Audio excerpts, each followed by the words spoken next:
ഇഷ്ടപ്പെട്ടില്ല, ഒട്ടും ഇഷ്ടപ്പെട്ടില്ല.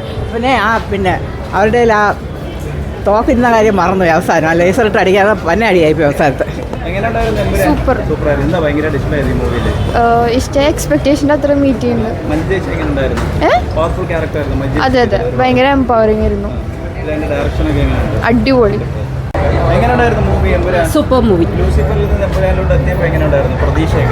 അതിലും നല്ലതായിരുന്നു. താങ്ക് യു പൃഥ്വി, നല്ലൊരു വിഷ്വൽ എഫക്റ്റ് ആക്കി തന്നു. Thank you so much. നല്ല സിനിമ, നല്ല മൂവി, ഇഷ്ടപ്പെട്ടു. ഞാൻ ഒരു ഹോളിവുഡ് മൂവിയുടെ ഒരു ടൈപ്പാണ്. കണ്ടു ഇന്ന് രാവിലെയും കൂടെ കണ്ടിട്ടോ, അന്ന് മറന്നു പോയോണ്ട്.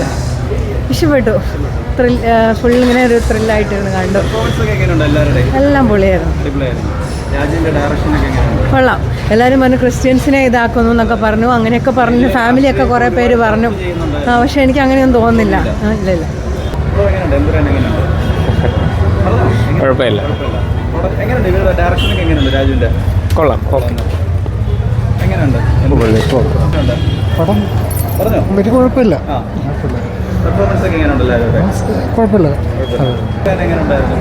നല്ല ഫിലിം, സൂപ്പറായിട്ട്, നല്ല നല്ല ആക്ടിങ്. ഇഷ്ടപ്പെട്ടു.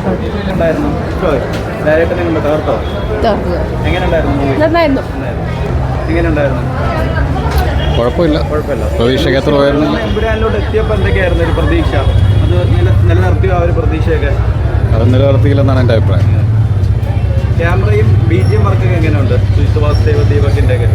മൂവിയിൽ ക്യാമറയും സീൻസും എല്ലാം ഒരു പാർട്ട് മാത്രമല്ലേ ആവുന്നുള്ളൂ.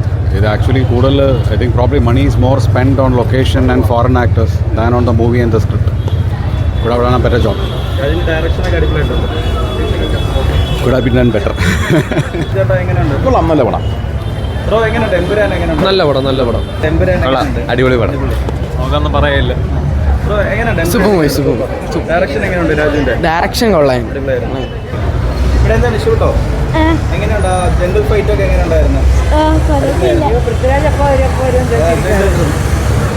കണ്ടപ്പോൾ സന്തോഷമായി.